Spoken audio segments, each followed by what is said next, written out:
I know. You know things. Vibrators. what? Yeah, we can't talk about them now because we're live. We're live. But why can't we have an image in your end, Kate? You don't want to watch me eating my bran flakes. How long have you been eating your brown flakes for? Well, they do take a long time. Yeah, it's a lot of chewing involved. It is, isn't it? Yeah. I Oh, right. like fruit and fiber. Right. Anyway, away from fruit and fiber. Guys, we're doing With cornflakes. we're doing Barry District. We're looking at Sully today. So, is there anything that Ruth and Kate wants to say about? Kate can tell us something about the St. Parrots festivities on the 27th of September, Wednesday at 1 p.m. Tell us more, Kate. Well, that's where we're going to meet and greet and feast. Feast. Yeah. Well, At the site of St. Barrett's, the ruins of St. Barrett's Chapel. oh well, at least next door. Well, we'll be on the green in front of it or next to it. Yeah, well, we'll be exactly. right there. Which We would have been can't be part inside. which would have been part of the chapel anyway. So And this is 1 o'clock, isn't it? this is Yes. 1 o'clock on the 27th of What's it September. raining? Well, we bring umbrellas. An umbrella. What do Yeah. you mean? Well, if it's raining, it's bound to be raining. It's Barry, isn't it? Yeah. Yeah. So And we're encouraging people to bring a little bit of a picnic of their own, perhaps a bit to share. Yeah. Yeah, I was hoping someone like Pat or Bill would come, you know. What do you think? well, if you could mention it to them, yeah. We're They say? basically everything's a little bit out of the loop at this minute. So Yeah. it's just trying to. Oh, Bill is a bit, yeah. And Pat, but I might mention it to them. Don't worry. I'm sure we've got other people. Pat is a bit fixed on doing the one class on a Tuesday, and it does knock it out of her because she's doing it for like 2.5 hours on a Tuesday. Oh, right, yeah. Oh, she'd be knackered then by next day. Oh yeah, it is the next day. It's the Wednesday. Yeah, Christ. Yeah. Mhm. Fair enough. Oh, I Fair don't know. I know when I know Claire would come, but Oh bloody hell, Claire! Christ. Yeah. oh, you know, she's had a knee done. Oh, Claire's had her knees done. Hmm. Oh, I think Oh my goodness. I think it's one, just one. Right. Okay. Fair enough. Right. Okay. Just stop walking. She Ruth, walks anything now. else you want to say about the Barron District this week? Um, I don't Oh, buy it. No, Ruth. well, oh, I Ruth. don't buy it. No, oh God, news from the Barron District, not the Barron District newspaper. Oh, I've got people who buy the Barron District newspaper just to read my column now. oh, I'll buy it then. Well, that's the only reason anybody should be buying it, really. They seem to love that Billy Danter. He's on Facebook every day. Yeah. Is it? Yeah. All right. Is he in the Barron District every week? Yeah. No, he's on Facebook every day. Give him an update. All right. Well, T. Haven has objected to it now. But he's also well, come applied. on a minute. Actually, this is really relevant. And you know what we're going to do? This is really relevant because it's Sully, isn't it? So we have started. It's 11:26. We're gonna get some images up now, and let's. And interesting enough, the first image is where Billy Danter is placing his thingamajig. It's sort of over on beyond the 7, isn't it? Or it's in that area.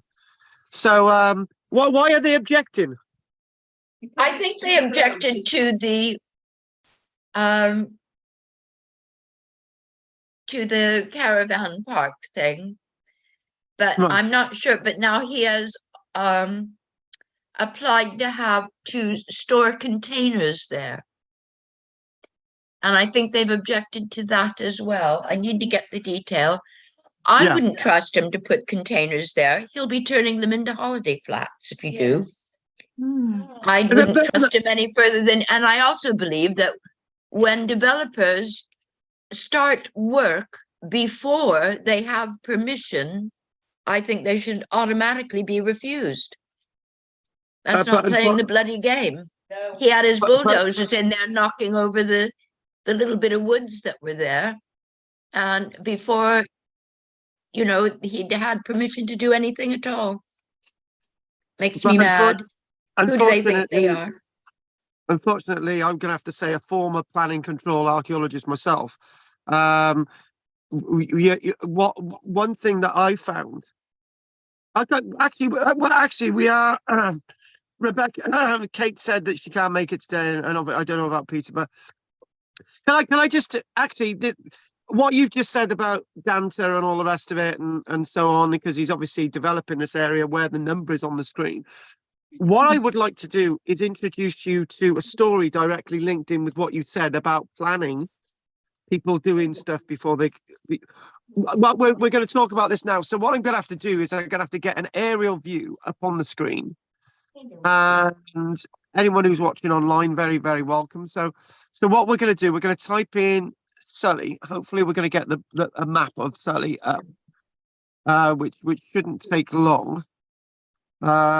Except that's the Hayes Road. So if we type in Sully, Vale of Glamorgan, and we should, if we type in maps, and there's a point to exactly what you said. It revisits a story.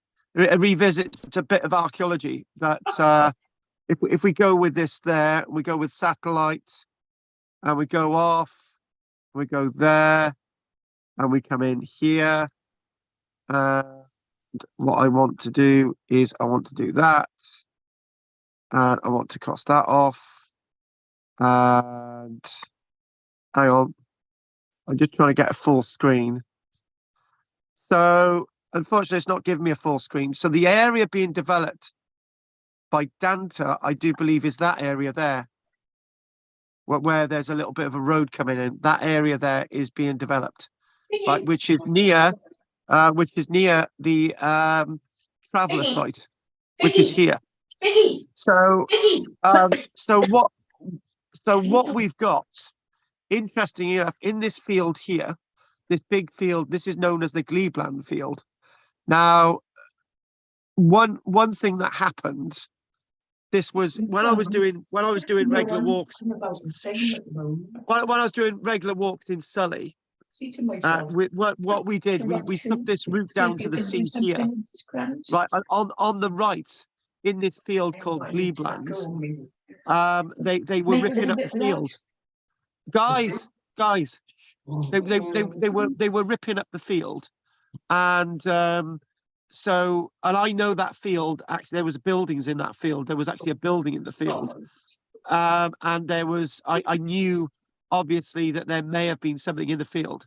So I got straight onto the council the next day, and I said, look, they shouldn't be developing here. And I said, oh, there's an archaeologist on site. And I said, there's no archaeologist on site. So I contacted the developer and I said, hang on a minute, where's the archaeologist on site? Oh, the archaeologists are meant to be coming on site in 2 weeks. And I said, hang on a minute, they're supposed to be on site whilst you're doing the work. Oh, we didn't know that. So for one of the only times in my life, I shut down a development just like that. I said, right, this is closed. And basically I shut down the, guys. Yes. Right, quiet. I shut down the development, and because they had started work before the archaeologist has actually turned up on site. So the archaeologist had to be on site whilst development work was taking place. They had already flattened and scraped the area, destroyed the remains of a medieval village there, and all the rest of it.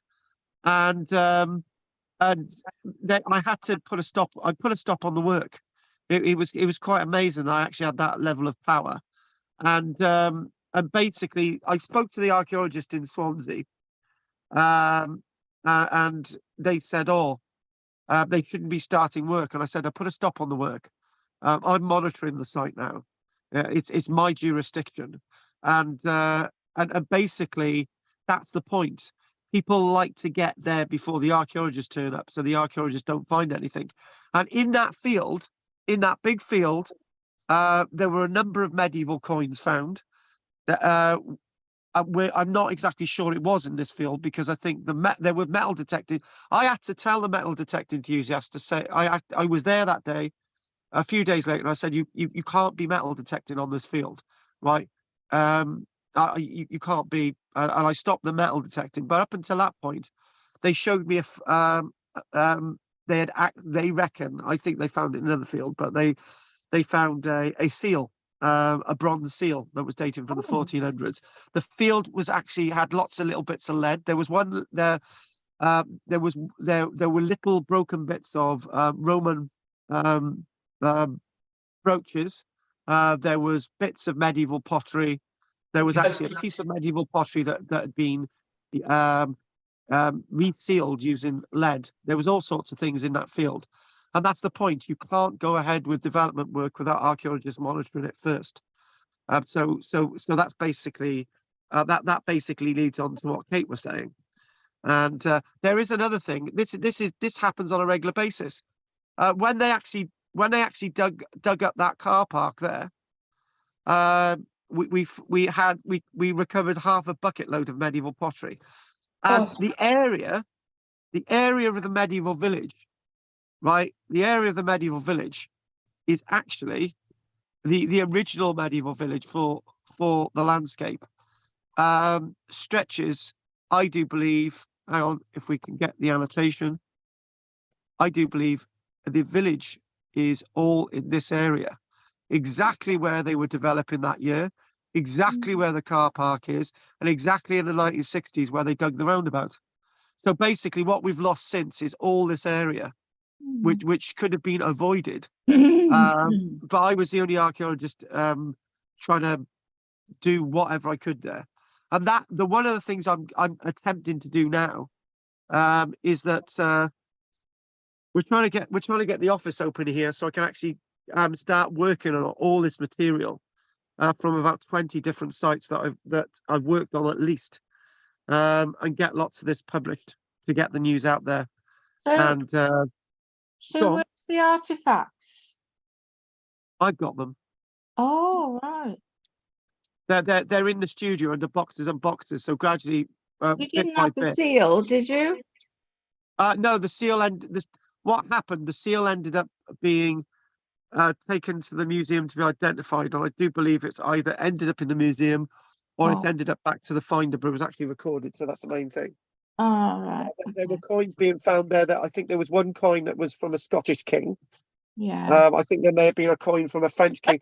So this indicated what I've been saying all along, that Sully itself is a very intriguing, very interesting landscape, because my naming of Sully is after the traditional way.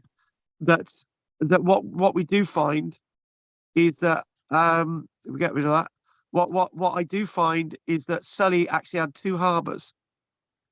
It had a harbour on the south side, which was here, and we've got evidence of harbourage on the north side, because at one point the landscape was something like this. That was the shoreline up at high water mark. So all of this has been. This was all marshy area. This was all boggy area. At high tide in the winter, this was completely inundated with water. And one of the things that we do know is that when we get the winter months, as you look into the fields, this area here and this area here is completely flooded. And that's because this was actually water at one point. So when you join my lectures on a Monday evening, I talk about Dinas Powys Fort, and I talk about the water lapping into the shore. Hang on a minute, stop that. Basically we've got Dinas Powys here, and if we put things in context, right? and we sort of hang on because of the stupid bar on the screen. Can't get rid of. So if you think about this area here being underwater, right? And there's the Cadoxton River there coming in sort of, and there's another brook coming in here, right? It doesn't take much of imagination to think about this being flooded, which it sometimes does. And then you're really more or less near the hill fort, which is marked as a hill fort, which is not a hill fort, as you know, because it's not an Iron Age hill fort. It's a dark age site. So It's a flood refuge. It's a floodplain. Mm. And actually, I've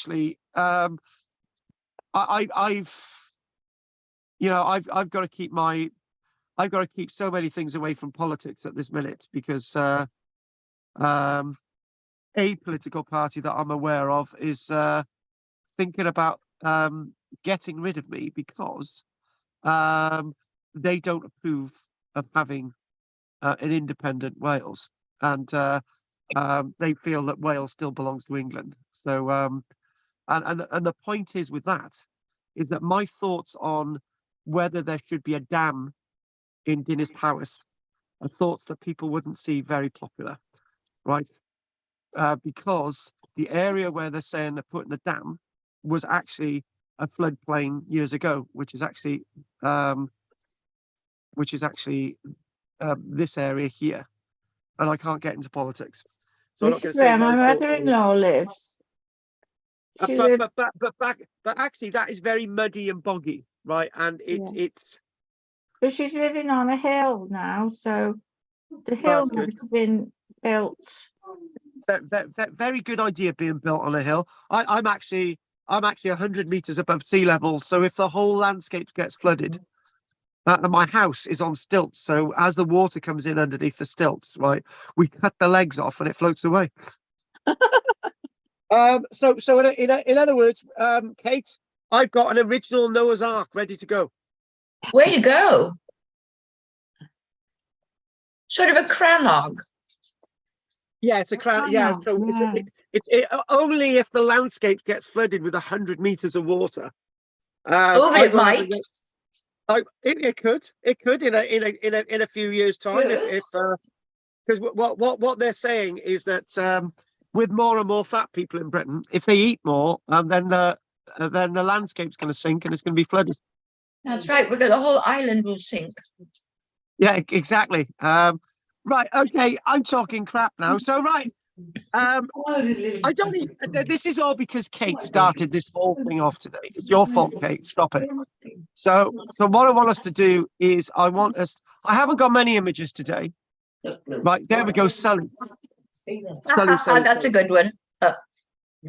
That's where silly Sully. Actually, I distracted myself. Actually, and what I got to do is I've actually got to come back to that plan. Right, and what I've got to go back to, right, is if I go back to that map again, and we do have a few people watching online. Somebody called the Pope. I wonder if it's a real Pope. It could be. Mind you, when I actually had Neil Oliver online once, it was like I had my class on Tuesday turning around and saying, "Oh, hiya Neil," and he left. Oh, Were you talking about Orkney at the time? I think we were. Yeah, well, that will attract his attention. Cool. So basically, what we've got is we've got. If I do that, do you know what? Right, it's like I would really love to know how to get rid of this bar on the bloody screen. Right. Anyway, right. What the naming of Sully, right, is that if you think of it logically this way, right, and if we go with the flow and we get rid of that, and we go with, let's have green, right? If you think of Sully a bit like this, right, and that there was a harbourage here, because equally equally, Sully Island was actually joined to the land by a split of land. You can imagine that there was a bay here at one point, right? So if you think of Sully being further out to the sea, maybe the harbour being there. If you think about the name being South Lee, right? Lee being an area of land, right? So south, yeah, south. No, TH, there we go. South Lee, right? And you think about South Lee. South Lee. Lee means land. Lee means field. South Fields, right? And obviously you've got North Lee, the North Fields, right?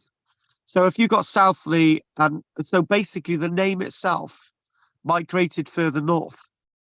And the one piece of evidence that we've got for that is that there is scant evidence of a medieval village before the Normans get there. And it would make sense that the village was a bit further south. And another piece of evidence for that is if we go into the screen, right, there's a weird linear trackway, which is this here. There's this weird linear trackway here. It goes nowhere. Why do you have a trackway going nowhere? It must have been going somewhere at one point. And it happens to be the boundary of the modern development and the glebe land. So it makes sense that the division between this land before it became a housing development and the church land was an existing trackway leading to the sea. You don't have trackways going to the sea for no reason at all. So it must have been going there for a reason. A little harbour, yeah? Yeah, a harbour. Now, obviously, maybe I've exaggerated that the harbour was a little bit further out, but when you think about it, two things with the coastline, which I'm going to bring in here, is that we'll do a little lesson on the coastline. Now, I'm gonna try and get this right.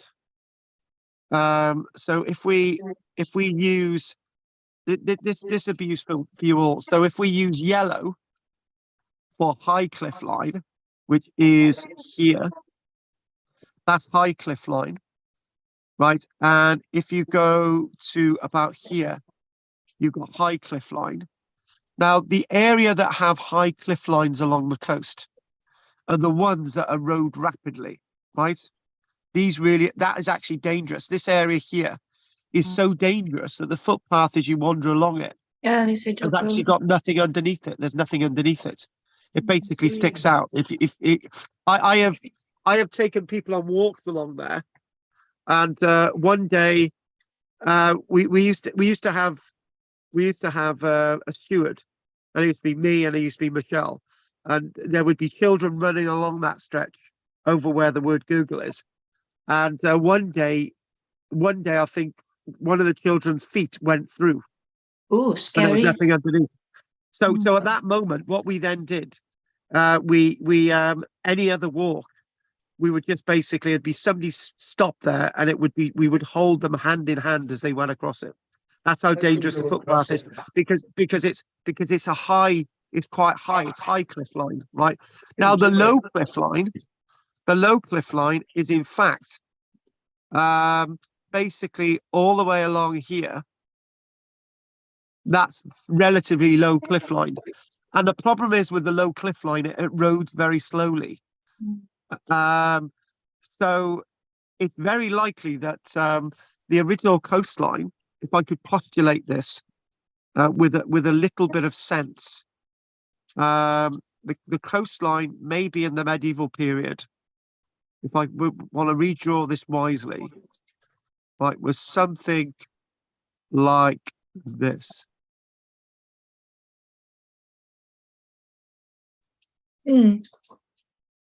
Yeah. Yeah. That's what the coastline was like. Now we from our survey work in St. Mary's Well Bay, right? this is rapidly eroding massively, right? And we know at one stage there were actually 2 harbours in St Mary's Well Bay. And the Right. 2 harbours in St Mary's Well Bay, there's a Ranny that is actually there, right? That it was something like this. There was 2 harbours, right? Very badly drawn. So if I go back out again, we stop that and we go to St Mary's Well Bay. What that if I want to draw on here, right? So the face, isn't it? Mm. What I want to draw on here, and I will show you a few things that we've learned, right? So this here is basically there is Ball Rock. That's called Ball Rock. So that would have come along something like this. Probably like this. And like that, right? That's what the coastline used to look like, right? And we know now. When I say now in the 1900s, not in 2023, I'm going to talk now, 123 years ago, right? So if we think of what's going on, the house which is here, right? It got so bad with erosion, right, that it was something like this. So all of this has been backfilled with crap. This is really badly eroding in here. The house is actually built on nothing. Mm. So that green stuff is really eroding. It's eroding so much that it's right in the pandemic. I don't know if well, Anne would have had it, and Kate and Ruth wouldn't. But we had a newsletter in the pandemic that came out, which showed a pillbox, that in a very light storm, a pillbox in a very light storm, in the pandemic in 2021, had been ripped in half. That's how Oh, strong a concrete pillbox had just been ripped in half. We could now see inside it. That oh, pillbox had been. So in other words, the erosion is so rapidly there yeah. that we're really losing the coastline. Well, I was hoping, I love those little cabins, they got on Lavenock Point, but 37,000 they wanted for one. And how long do you think it would, how quickly do you think it's going to erode? The problem is with the residential cabins. The residential the good thing is with the residential cabins at there in front of us, it's low lying cliff line, so Yeah. it's not eroding as No. much as the others, right? No, But I was thinking my big problem with those cabins is that you rent one, you buy one, right, and you've got to pay ground rent. oh, But yeah. when you go to sell what you bought for £36,000, not only have you got to sell the unit, right? They give you a very low price, so it's something that I'd never do. And well, no, it was the chalets that I was thinking of, Yeah, these ones, because you've got these, not these. no, the ones that are falling off the cliff. Oh, those ones. Yeah. Yeah. Oh, right, yeah. I reckon those cabins down the bottom, they're a lot more than 37,000. Yeah, but they're not going to last long. I was thinking, well, if it was by the road, if it was at the top, if one of the cabins was at the top, it might I'll last go with one. quite a while. It might outlast you, yes. It might outlast you, but I got to be honest with you. These ones here are not safe at all. They are not safe at all. I wouldn't spend £36,000 on that. No. And what we do know, the year was. Hang on, if I can get the year right. Some of them fell off, didn't they? Or nearly. Yeah, they did. They were hanging over Roos Point. Yeah. Yeah, these at Root Point. I can remember it was the year was I was in Cumbria around the year I was watching a TV. The year was 2010, I think it was, and all of these cabins which were on the front, all of these here Yeah, were actually hanging over the cliff. yeah, I remember. Oh, by the way, Richard's just bloody joined us. I tell you what, Richard has actually beaten my record for being late. Richard, everybody clap when he comes on, okay? I like the The you know, filter. the aura. Yes. It's a good aura. Right, right, after three, let's clap. Let's clap. Way! Yay, Richard! Oh, well done, Richard. You've beaten my record for being late. Oh, that's so amazing.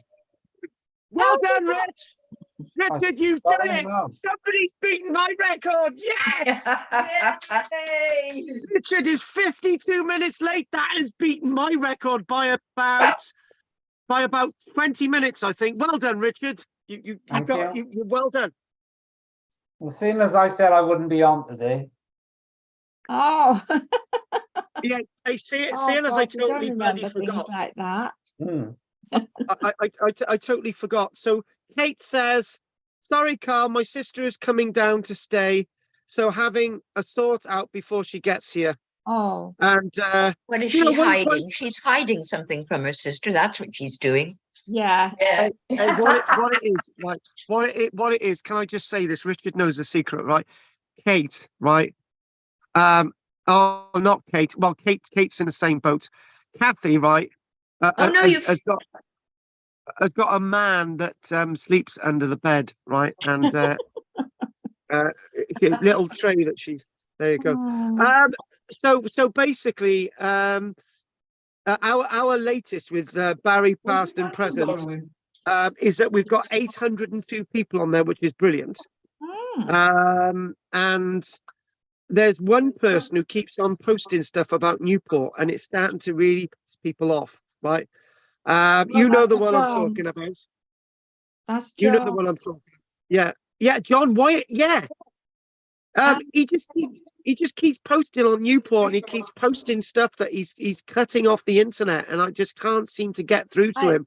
That we're supposed to be putting original content on there.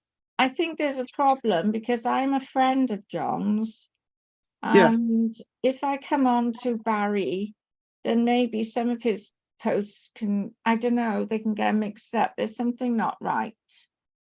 Because he runs Newport Past and Present. So it could be, it's a mishmash of some of his friends are on the Barry site as well. Yeah. You know? So I don't know. I'm gonna have to have a word with him. Yeah, the problem is, Anne, right, is that lots of people are on our page because we've got original photographs. Yes. Somebody else has put a photograph of David Bowie on there, and I'm thinking, why is he? He's making out that David Bowie used to visit Barry, and he used to visit his nan in Barry. I don't know if David Bowie's got links with Barry. I really don't. And then we've got photographs of Newport Dock, and I think we had a photograph of a holiday resort in Japan, and I'm thinking. This doesn't need to be on there. It really doesn't. No. It's a bit. I'll keep an eye on it as well. It's an algorithm, and it sees your connection to Newport. It sees my connection to Newport. So they think, oh, that's okay. Maybe. Yeah. I don't know. Yeah. Who knows? The biggest problem is we're not meant to be chucking people off. No. Right. We're supposed to be keeping everybody happy, but we're upsetting some people by having this stuff on there. Saving people in Morocco, that didn't go down well. Oh, well, I don't know why. I see, I sent that probably. Oh my God, somebody sent me a bloody post they wanted on there about Britain becoming a blooming communist state. The thing is, it's not supposed to be a political page. That's the whole frigging point. No. Right. Well, it's Facebook. It's like Kate said, it's Facebook. It's an algorithm. And what we'll have to do. And they is might have put to be things in more your feed that you careful. haven't asked for. Yeah. Now And I've got like- to post off Mao tongue. That's just not going to happen. Right. Oh God. Oh Yeah, my God. What's that page? I'll come off the page. I'll come off the page and see if it makes a What difference. page? You know, Oh. comparing this. Oh, no, no, no, no, no, no, no. No. Oh, no, no, no, no. We've got to have you on the page, Anne, because by the way, Pete passes on his regards today, Anne, because he's going to miss you talking about washing machines, and the other subject that Richard, right? You'll never believe the discussion that we had before we went live. It was about women's sex toys. You would have loved it. Right? Oh, Okay then. God. Right. Okay. It was nothing to do with me. Oh, Hang on wow. a minute. Well, I don't know. Apparently, Richard, right? One sex toy belonging to someone who I will not mention, Anne, is going to be a raffle prize. Oh, yeah, that's a good idea. Yeah. Richard's going to win it. Right. Okay. It's so, I it's look so at that. Look sweet at that great anyway. image. It's such a sweet little thing.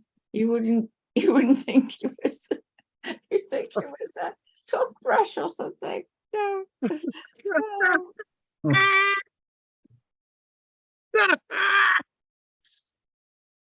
where's Oh, this? That's for your right. bit, salad. Where's this? Right, we're doing Sully. We're just going to have a little look at Sully to try and make it. That makes Sully be Silly. silly. Oh my God. Hmm. Yeah. I gotta be honest with you, right? This went on. Me and Richard saw this. This went on for like 30 years trying to find an alternate name for Sully. Right, 4 years it was Sully, and underneath it had D Sully. Right, so Sulli. Right, and then people argued over the Welsh name for Sully. It went on and on and on, and then suddenly come up with the word silly. Oh, It came from nowhere, right? So I right, oh God, I tell you what, we started at about 26 minutes past 12, right? 11. So we'll go to about the same time because good old Richard.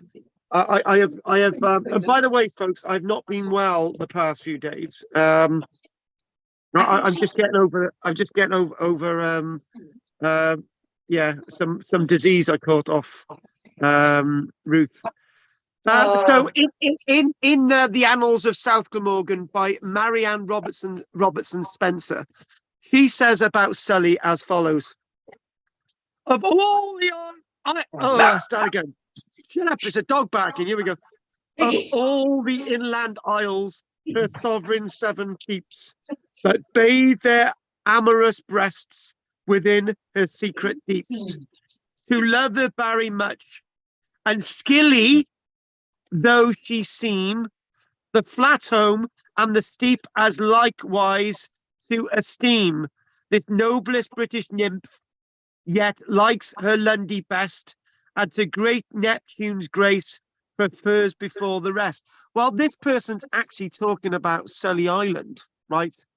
And unfortunately, Sully Island was not actually part of the Sully parish originally. It would have been Swanbridge Island or something like that. And Sully Island was not actually an island initially. In the medieval period, it was not an island. Back to my little thing again. And if we go here, and we just think about this, one of the things with the landscape is people seem to misinterpret this Sully Island thing a lot, right? And there it is. And Swanbridge, Sully Island, Sully, and Barry Island here. So we know up until the year 1841 that a big chunk of Barry Island, as it is now, was actually part of the Sully parish. And we don't even need to discuss that. And if you go to lectures by the other group, they say, that the other group say that Barry Island used to be part of the Sully parish, and they say it wasn't, but we've got proof that it was. Anyway, putting the mix in there. So the other name for Sully could be Skilly, which is Scily. But if that could be just referring to the island, we don't know. Sully is a parish, and actually Sully's expanded in area.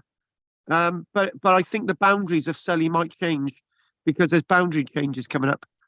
Sully is a parish on the coast of Glamorgan, about 4 miles from Cardiff, as we know, and 2 in an easterly direction from Cadoxton. So I do believe, I'm pretty sure that in my little maps today, oh God, I did have an image that I'm pretty sure that I took. But anyway, we'll go back to this again.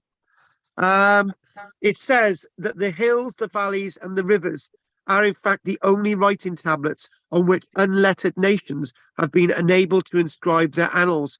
The first links in the history of Sully are to be found on Sully Island, and they are those of an unlettered people. Again, it always seems to go back to Sully Island, Sully, okay, which is very disconcerting. This is what our friend Marianne Robertson Spencer's talking about. So when we think about Sully again, and we think about this church, and we think about the home of the Sully village, and one of the things, as we're looking at the church here in front, and a little bit further forward is actually the village, the original village, right? And that sketch is being done in 1860, but if we look there, that's being done at the late 1700s, and over there, that there is part of the original castle, which is now no longer there. That the pub is actually by there. Right, would have been great if that would have survived, but it didn't. It just didn't survive. And actually, there at the back, the outline of that wall is still there, but that's more of a boundary wall. And how much of that has got to do with the original castle is very, very difficult to work out.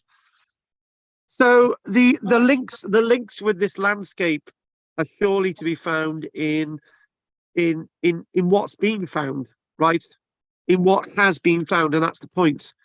And in October 1899, on the moor of Sully, we don't know exactly where. This is the problem. We don't know exactly where this story comes from, but it was in October 1899. And if we flow out, and what I'm going to do, there was an image that I actually I found on the internet earlier on, and if we type in Sully Vale Glamorgan, we might actually see this image that we're talking about. It was a map. Oh, by the way, I've got that book, which is Sully, a village and parish in the Vale of Glamorgan. It's so rare that I've buried it in a box in the ground somewhere. So hang on a minute. Where's an old map? So if we type in maps, there was a nice little map in here, which might be a book. I was just thinking. You haven't been thinking, have you? Because that person probably there's prehistory on Sully Island, isn't there? Yes. So that's why the person is referring to it as the original Sully, because it's possible that it was, that's all there was that point, it was a point on Sully Island. It was a marker. There was something that says people were there, but everywhere else. The evidence this is that's exactly what Marianne Robertson's saying. She's saying some of the first evidence that we've got for the area isn't Norman in the sense of the church at Sully. It's actually the evidence of the evidence that is actually found on Sully Island. Right? Iron Age or whatever, And Ruth, quiet. Right, good. So back to this. We've got this nice little thing here, and this is basically showing a little tidbit of the railway line, and just where it says Sully Station, just over there on the northwest western side, which if we draw in here, it's very interesting, this little plan. If we draw in the water, well, actually, I'm going to draw in where I believe this is referring to, right, roughly about there. It says that in October 1899, there was a find of Roman origin, and it says that navvies were engaged in digging on Sully Moor when a skeleton and a small brass vase containing coins were found 6 inches below the surface. Richard's heard this so many times, but this is another version, Richard. Immediately, there was a scramble on the part of the men for a share of the spoil, the coins, and each secured as many of the coins as he could lay his hands on. The vase went to pieces, each man taking what fragments he could find. It was not long before the story of the discovery got nosed around and reaching the ears of the late Mr. John Story. Well, he's not the late Mr. John Story because he's still alive in 1899, but he dies not long after this find. Mr. John Story was actually the curator of the Cardiff Museum, which I do still believe that was on St. Mary Street in Cardiff, not the present location of where the National Museum of Wales is, but that's something else. In an upstairs building in St. Mary Street, there was the Cardiff Museum, but I don't know when that. Anyway, forget that. John Story was the curator of whatever museum there was in Cardiff, who was fortunate in being able to regain most of the coins, but one lot found its way to Liverpool and was never recovered. Now, I'm told, because in my own, oh God, I haven't actually read that account. I thought all the coins were recovered. In my own book, in the Romans in South Wales, which I don't have a copy of, which is great. In that, I discuss over 300 coins being found. And I actually thought they were all the coins, but it said that some of them were never recovered. Mr. Story's share of the find consisted of 4 Roman gold coins from around the 300s, 270 silver coins, some fragments of the bronze container, a statue of Lloyd George, and 3 finger rings. The latest coin believed to have been found was a golden coin of Diocletian of about the age of 300. And judging from the condition of the vase, it must have been buried about that time. Now, having a bronze vase at this time is a very rare object to actually have around. Now, the 3 rings found with the coins differed from each other in every respect, and each had interesting features of its own. The first is described as being massively octagonal on the exterior and oval on the inside. The stone, besides being oval in shape, which is the taglio, was sparkling in nature and was at once identified as a sapphirus of Pliny, but in the present day known as lapis lazuli, that blue lapis lazuli. It said that there was theorastus attributes, which I have not come across. This sparkling appearance to atoms of gold, but these are now known to be due to the presence of iron pyrites in the stone. So in other words, you've got a stone that's replicating the gold, which is actually set in. Pliny gives a most poetical description of these stones. In the blue sapphire shine golden sparks. It is like a serene sky adorned with stars on account of its golden points, notwithstanding the weathering of 600 years. These 1600 years, not 600 years, 1600 years. These sparkling atoms were still to be seen as fresh as ever in the stone.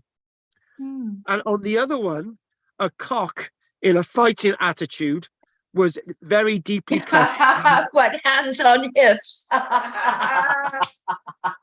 Sorry. It's a cockerel, not a bloody penis. Right. No, I was thinking of a chicken standing there, trying to pick a fight with his hands on his hips. Leading. Oh my sorry. God. I tell you what, right? My teaching of my classes now has got so bloody sordid. You should come. Hey, guys, don't forget on a Sunday at 8 o'clock. I go live on YouTube, not Zoom, live on YouTube, and I've got all sorts. Of Fantastic. people.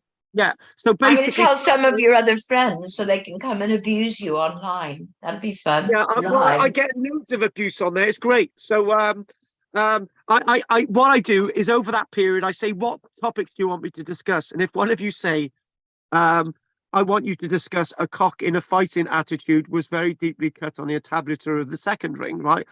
My channel's going to be taken down, I'm sure. A good deal of interest centers of the condition of the cock. His tail is not trimmed as in the case nowadays, and he is represented as still wearing his comb, although his wattle has been removed, thus Oh. showing the difference between ancient and modern usage in this now prescribed sport. So in other Oh words, my goodness. basically when you've got a cock fighting, right? You you don't want them, their wattle and their comb easily cut, wouldn't they? Yeah, so basically, I didn't know this, right? Let's just Me neither. let's just run this again, right? So the cock is represented as still wearing his comb, which is what sticks up on his head, right? Although his wattle has been removed, so it's the fleshy bit, which is under the beak. That's the wattle, right? Do you know what we're going to do? We're going to look at cocks now. No, I am not writing that in my search box because I will get taken down. So we're going to write cockerels. Cockerel, yes, indeed. Yeah, Cockerel. yeah, Well, that is I- interesting because that little thing you read us gave us two insights that we didn't have before by comparing the two. yeah. Well, we're gonna. You know, I'm going to be very careful now because I know what's going to happen if I get this wrong. Cockerel, right, right. Cockerel images, please. Right, okay. What one we're going to go with? That's it. The fighting image is he'd have his hand, his paw up, wouldn't he? His That's not foot, bloody real, is it? his foot up, would he? Oh, like let's If just he let's was just in a fighting mode, he'd have his foot up. Well, it Let- depends oh. upon style. right. So basically, that there is the wattle, right? No, start again. Oh, That's the comb. comb. Shut up! I should know. I do this all the time. I look at cocks all the time. Right. This is the comb on the head. That's the comb, right? So that's on the head. With Yes. Roman cockerels, the comb is on the head, but the wattle, which is that bit, is removed. Now, Yeah. I know full well, right, that when a cockerel gets flighty and gets defensive, it puts lots of blood into its wattle. Now that's removed. That is removed. So I can only Oh. imagine that the blood is then going into the comb on the head. That, from my experience. If I showed you baldric now, right? If I showed you baldric, my turkey's actually got instead of a comb on his head, he's got a snood, right? If you cut his snood off, right, he would die because the blood would just spurt everywhere, right? Anyway, looking at this, right, because he uses the snood for lots of different things, right?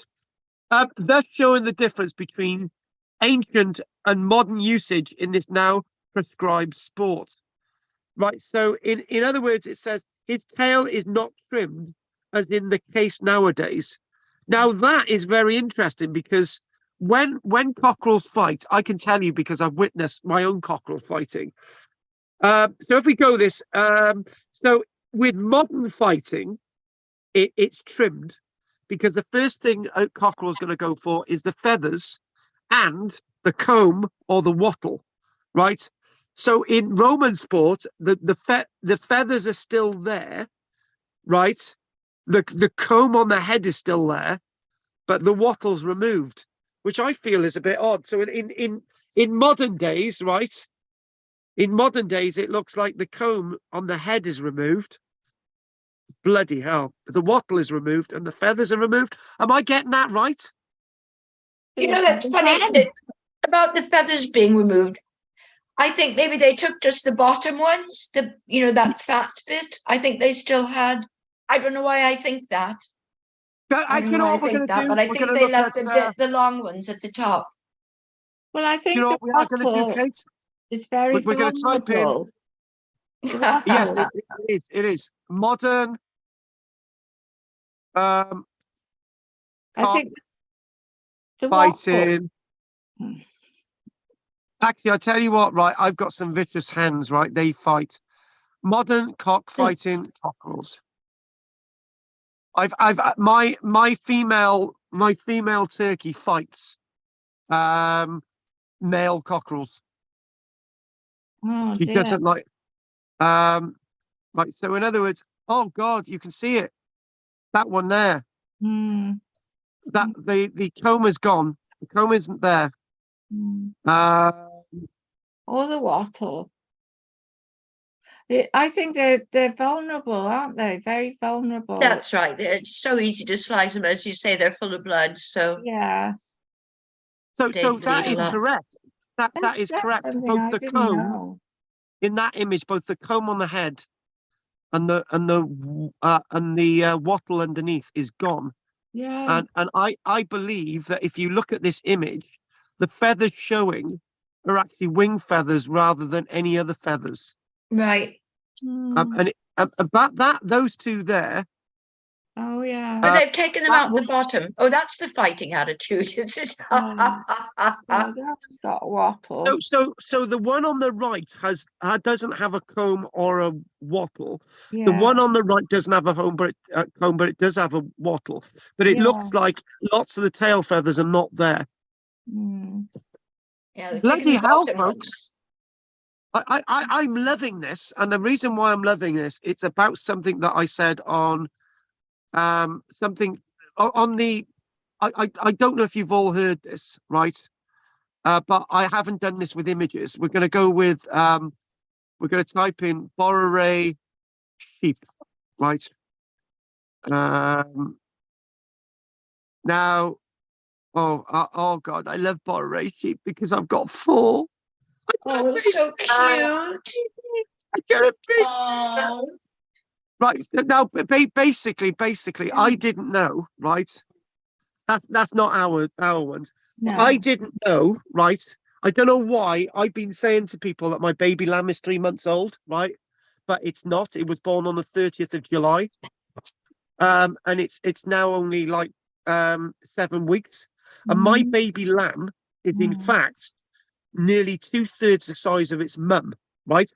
Now I've postulated that in about 6 weeks, or even by at least 2 months, which will mean that my lamb is more or less 4 months old, it will have reached the weight of its mother, right? Mm. Listening to this, it will have reached the weight of Wow. its mother.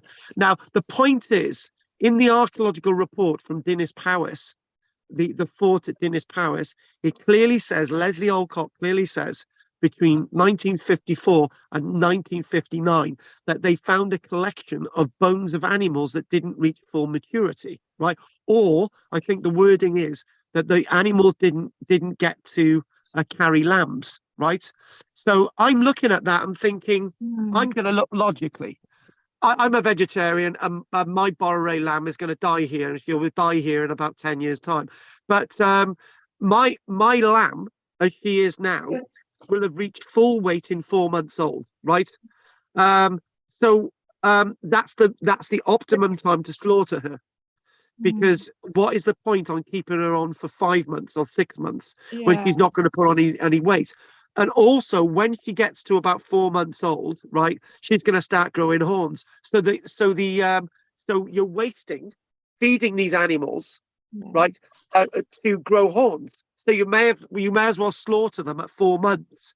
Going back to the archaeology with Leslie Alcock, the sheep that I've got are exactly the same sheep that would have been available in the 400-500s. So meaning the answer to what Leslie Alcock has found, I've given you the answer. There's no point keeping these lambs on beyond 4 or 5 months because it's a waste No. of feeding them. You may as well Well- slaughter them at 4 months. They're not exactly lambs. They're fully grown, right? They're fully Yeah. grown, non-producing adults at that stage. They're Yeah, not I even mean, yearlings. it's well, lambs are lambs. You eat lambs. You don't eat sheep. You eat Ah, yeah, but lamb and the point I'm trying to make is babies. that there's a lamb, right? Yeah. That lamb there, and I'm going to give you the age of that lamb. That lamb is only about 2 or 3 weeks old. I know that because actually I don't think that's more than 2 weeks old, right? So what I'm trying to say, my lamb now It's as will big get as to a its sheep. optimum scale in by 4 months from Yeah. date of birth. That's Yeah. the optimum time you're going to slaughter her. Yeah. Well, you get these fat babies, like some babies are enormous. Mm. And my baby was really small, and I used to think there was something wrong with him. But I think the big babies, they do go slim eventually, but Oh yeah. they're unusually big, And I think maybe lambs can be like that, well, animals can be like that as well, They vary. They're not identical, of course. So basically, these are some Roman rings, right? And so yeah, there we go. These are some designs of Roman rings. So we've told you about two. Do you know what we should type in here? Right, what I know we're not going to get the exact coin, but what if we write in cockerel? We just out of the sake of argument, just see if we can get one. Mm. Cockerel.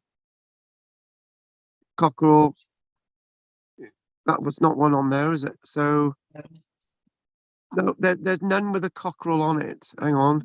There's one with an eagle. And the snake, yeah. Snake. Do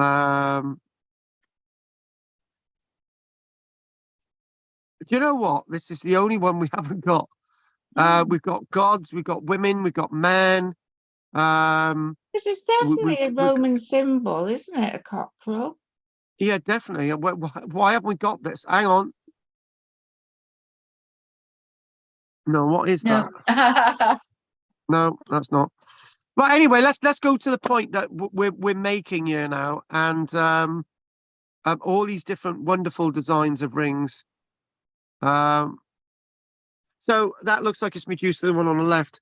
So it says the third ring consisted of a cameo set in gold and was smaller and lighter in design than either of the others. The cameo is set on a very highly raised entablature, surrounded with a sort of glory in golden scallops. There's no scallops. I haven't seen scallops. That's another major thing. The head of Medusa, which is the one on the left there, is cut in relief on a pale blue stone of the kind known as Sapphirine Chalcedony. You know what, right? The one on the left looks very similar to this description, but called by Pliny as Jerusa, a stone which he says was brought from Persia. Medusa was brought from Persia as a goddess. Among the coins which Mr. John Story observes proves to be one of the richest finds of such ever found in South Wales was some gold aurei, 7 silver denarii, and a third brass of Valerius, numbering in all 278 coins. I've always said there's about 300 coins, actually plus, but I always thought that John Story recovered all the coins.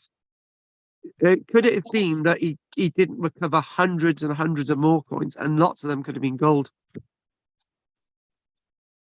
Because the thing is, right? The thing is, he goes up to somebody and he says, "I'll give you money for the coins," right? Well, if you've got a gold coin, you've already got rid of it, right? So what you're left with is the silver ones. It could have been equally, thinking logically, right, that there was a lot more gold coins which weren't recovered, right? And obviously, maybe one or two of them. Could you imagine that, right? It's a month or so later, right? This one guy's given one of these rings to his missus. He's not going to get that back. You know what women are like, Richard? You give them a bloody gold ring, that's it. They'll never give it back to you, women. Anyway, so going back to these images. Oh God, I forgot. Well, I someone's forgot. never given me a gold ring. I Hey, never had a gold ring. remember you went shopping with me? Oh, I've got to tell you this, right? You got to tell you this. Oh, I went shopping with Anne to find a gold ring, right, for a woman I was going to be engaged to, right. And we were looking in that jewelers in Barry. Remember, Anne? yeah. And we were talking about getting a gold ring, and my dad come up behind us, and he thought I was marrying you. Yeah. He was nice. I liked your dad. Yeah, he thought you were my bloody I quite he thought- fancied him. and I was supposed to be marrying you. No, I wasn't. He thought I was marrying you. I know. Can you imagine? He went home to my mum and said, "Oh, he was looking at gold rings in a shop with a red-headed bimbo." Oh, Ruth, that could have so easily been you.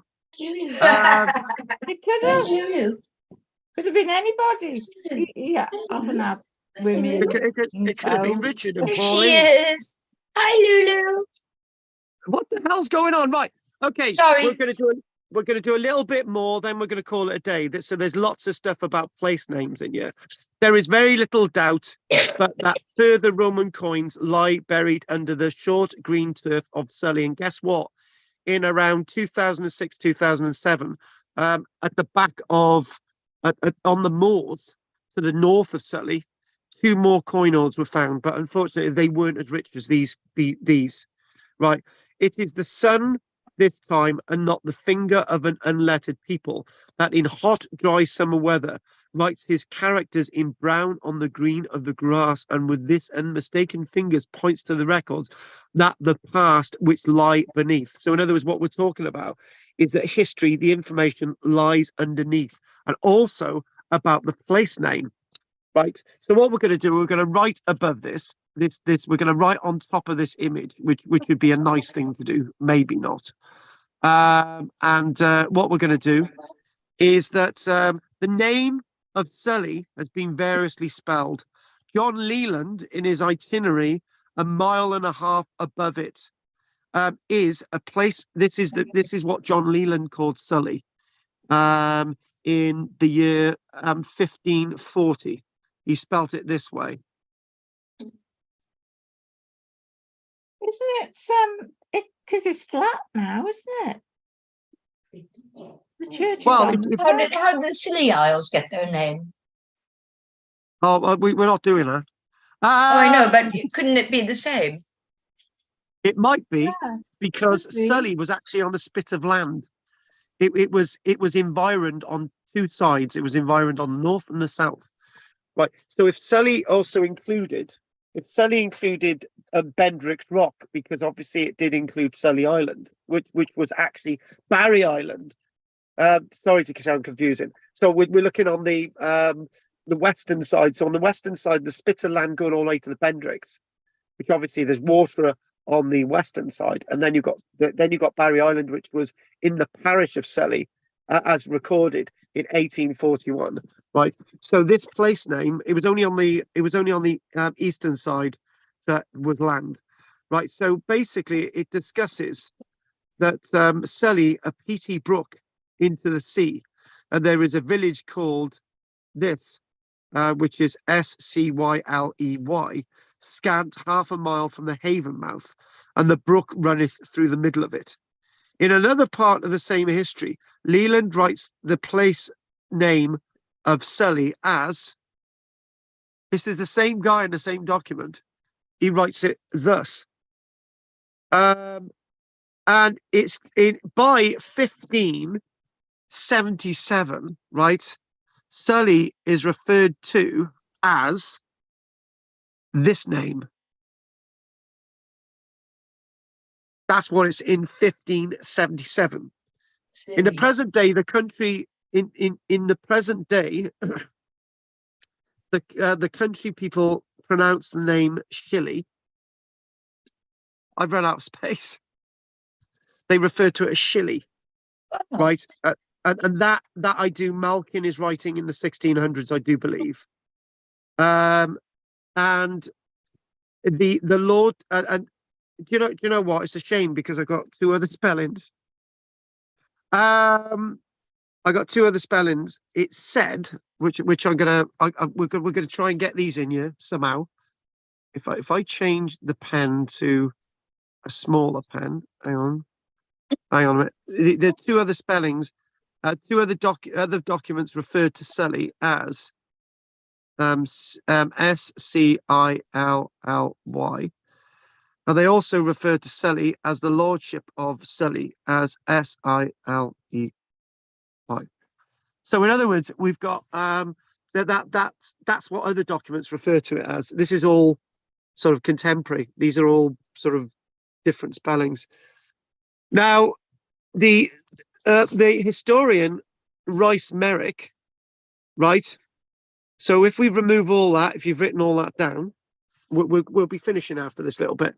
If we remove all that, which is clear, Rice Merrick refers to the area in 1577, and the name SULLY is used, right?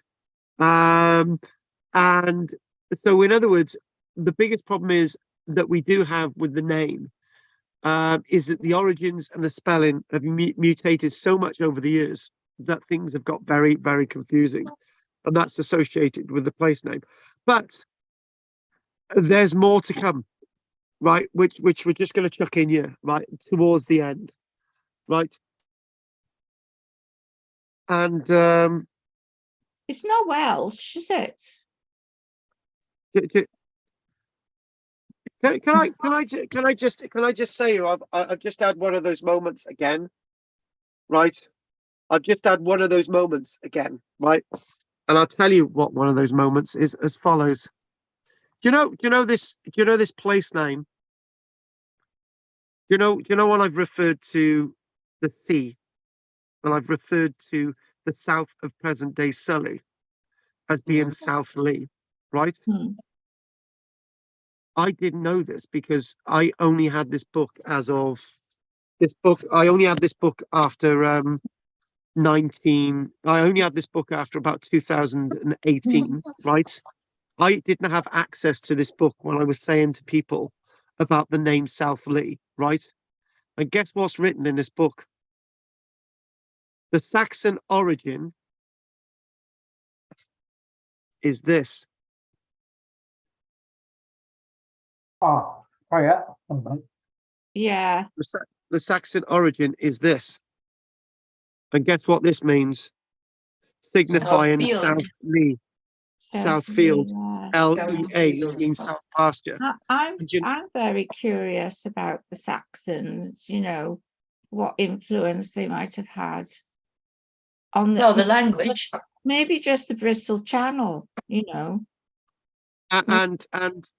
yeah, and there is one other thing about the name as well, which will there is one other thing about the name as well, right? So that there, I didn't know when Yeah. I called it South Lee. Oh, I right. didn't know that. Yeah. So in other words, I had worked that one out myself without even bloody looking at this book. So when I've mentioned this in newspapers and stuff, nobody's ever questioned me, which I've always been really thinking about. Why is nobody questioning me? And in fact, this is what they had been saying anyway.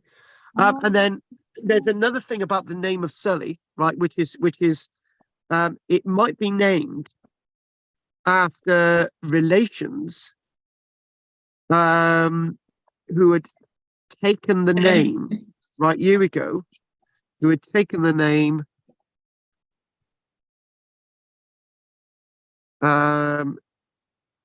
here we go. It was believed that the family name may have come from this family, which was actually associated with Studley Castle.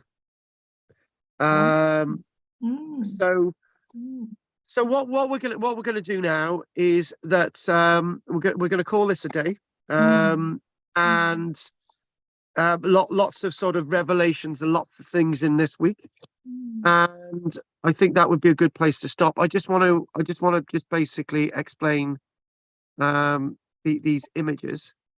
Hang on, go away and stop. Clear. Stop annotation. And I just want to mention just quickly. So obviously we were talking here. This is the old camp. right? And one thing I would say is that there was a public right of way that led across the camp that was closed, and it was built on, and it only that's another story altogether, which we'll look at again, and obviously that there. So the name Silly, really, that's silly. And we do actually have a few people watching online now anyway, but we're coming to the end if anyone's got any questions. That's the church as it is today. Nice little illustration there. This is what the church looked like in 1860. And that's what it looked like in the late 1700s. So in other words, what's missing on the church of the 1700s is in fact this side aisle, which is present in the 1860s. What's different is the church tower is very different in the 1700s, as opposed to what it looks like in 1860. You can see a massive window there, which is not present on the later image from 1860. And other than that, don't forget to keep up with my questions of the day, which I do every single day on TikTok and YouTube. Keep up to date with what we're doing on Facebook with Barry Past and Present and Long Left Wing History. And we still haven't changed the name yet because people can't decide whether they want to keep the original name. Richard is definitely into the name big time. And it's interesting what we could do. We could actually call it Barry Past and Present, because there is no Barry Past and Present now because they've changed their name. Oh, So there we go. We could actually simply call it Barry Past and Present. Anyway, that would really put a cat amongst the pigeons, wouldn't it, Richard? Right, talking about Richard, anything you'd like to say, Richard? No, nothing for me. Have we been very controversial today or not controversial enough, Richard? I don't know, only the last bit I picked up on. Fair enough. Anne, anything you want to say, Anne, other than, you know what? Anne, you know that ring that we eventually ended up buying in Penarth, right, which cost 130 quid, right? She only ended up telling me years later that she lost it. Oh, I no. remember you were looking for a Piro. Was it Pyrodent? What is Peridot. Yeah, A peridot. Peridot, yeah. September, wasn't it, or August? It's August. Yeah. It's a green color, yeah. Pale green. Did you I get didn't know. I didn't know at the time she was still married, right? No. And that she fobbed off this ring to her husband.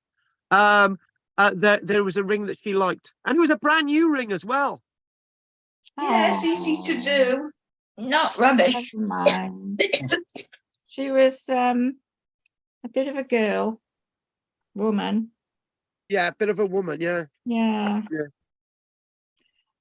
Very nice, but she doesn't know the rules of the competition. She doesn't know the rules of warfare. The rules of war, yeah. The rules of war. In other words, the moral of the story is don't get engaged to somebody when you're still married. Yeah. Pretty sensible, that. Yeah, exactly.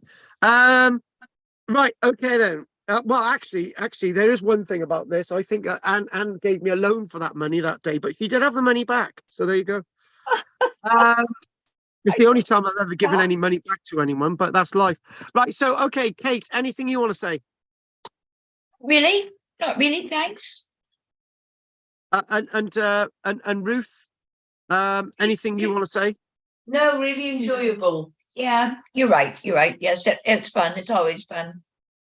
Yeah, it is. And I enjoyed that as well. I want to get stuck into this cockfighting stuff, though. Yeah. Because one of the Morgan family that I quite liked and sadly died quite young, spent a lot of money on sporting things. Yeah. He married a Cavendish and they were very into the sporting thing. He built a race course and a cockfighting pit in Cardiff. Right. Oh. That would have been sort of mid 1700s. Oh, It reminds me of that Monty Python scene. You into sports? Wink, wink, nudge, nudge. Oh, you yes. know what I mean? Yes. He was rumored, they were really wealthy and he liked to spend it. It wasn't Evan, Of was course, it? Evan pardon? was the one in the Was the 30s. last, more or less the last, but he was just next to last, second to last. Yeah, Evan, and yes, quite a character. Oh my goodness, the stories. yeah. But yeah, I like the older one, but sadly he died young. Yes, he did. But he They was were all lovely. into that. He was rumored to have insisted that his horses be shod with silver, which of course is a nonsense. But he Oh, was known. He had his own personal wig maker, oh, and he right. had not only a harpist but a clarinetist on the payroll as well, full time, as you do. There's a really lovely have you been to St. Basil's Church in No, I must go up. I must go up, and yeah, we also have to find. Somebody one of the visitors told me that there's a footpath from the Klepper Industrial Estate or Business Park up the hill to the burial mound, so we could go scope that out as well. oh yes, that's true. I yeah, see your art school is flats now. yes. How appalling is that? Well, It's sad it's not public because it's so much fun. What's that? it's The art school. you Yeah, know, it's the old art it's, school. Not next to they've the. maintained the Newport. building, you know, the building is still there and the internal staircase and all that, you know, is all. Is it listed? What are they going to do inside the apartments, though? I shudder to think. Oh no, I do shudder to oh, think you as mean well. it's been no, I mean that was done years ago. That was done about 30 years ago. Oh my goodness, but still, just so Or long as it's maybe preserved is the 20, most maybe important 20 thing, isn't years it? ago. And it's Well- very, you know, they've maintained a lot of the you know, the structure and the rooms and things. So it's I think it's great rather than being pulled down, you know. But yeah, it actually moved from Clarence Place to Killeen, and then they moved it again. So there's nothing in Newport now. I don't think there's much university there at all. There's a university along the front. Oh, right. So, but they used to have their own art college and things, or art department, you know. I expect it's still there, but it's not like it used to be. Right, folks. Right, folks. Some of us have to go in a minute. So, Yeah, Ruth, me. anything you'd like to say? No, that's me. Oh, No, no, you're I'm not fine. Ruth. Ruth, anything you want to say? Ruth. I enjoyed it. That's all. Yeah. Oh, she Oh, did all right. enjoy it. Yeah. I Oh, did. I love it. That's good. We like a bit of enjoyment. Oh, I love it. We like a bit of enjoyment. Yeah. Yeah. It gets So, you out of St. Athan. Eh? It gets you out of St. Athan. Yeah. I wish yeah, I yeah. lived there now. She's Oh, permanently you don't live there. No, I live in right. Barry. Okay. Right, folks. Oh, Right, don't folks. worry. Right, We'll folks. talk Right, again. folks. Yeah. Bye Folks. then. Right, Bye, okay. sweet pie. Hey. Anyway, anybody else want to say anything before we finish today? No, No? I'm all right. Okay, then. I'll What see we're you We're going to tomorrow. do? public now. Oh, one thing. What was the name of quickly. that book? That book about the wreck. The wreck The wreck. at Nash Point. Oh, the frolic. The Frolic. Thank you. Can you still get it? Yeah, you can still get it, but we've got like 6 copies left. Oh, all right. Okay. I'm going Do to you tell want them one? on my little site. Right. Okay. Who wants one? Does anyone want one? I'm all right. I've got to make a move. Yeah. Oh, Well, Bye, Rich. So long, Hang on. everyone. yeah, bye. Bye. We'll Hello. see you soon. Ruth, Bye. Bye. Right. I Bye. am hoping to get Hang on. someone to buy one, all right? Good. Well, Well, let me know. Let me know. Okay then, Anne. Anyway, thanks for that, Anne. Take care. Take care, Kate, and Bye. see you soon. You too, sweetie. Bye-bye. Later, Professor. Bye. Professor, Bye. anytime. Don't forget to join us. Bye. Good kid. Good kid. Bye. Good boy. My baby. Oh, Where's my baby? Where's my I get baby? to take my clothes off. Where's my baby? Where's my baby? Where's my baby? Tra! Bye. Okay, make sure you switch it off. With your long blonde hair and your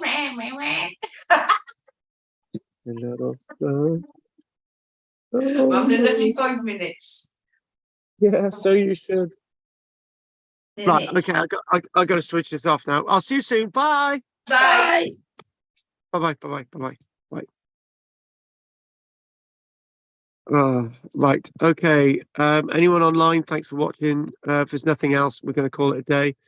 Don't forget to like and subscribe and join the channel, which is the blue button down below. We're going to look at the chat box. Nothing in there on 3, 2, 1. Nothing in the chat box. And we're going to end the recording. Bye. Thank you.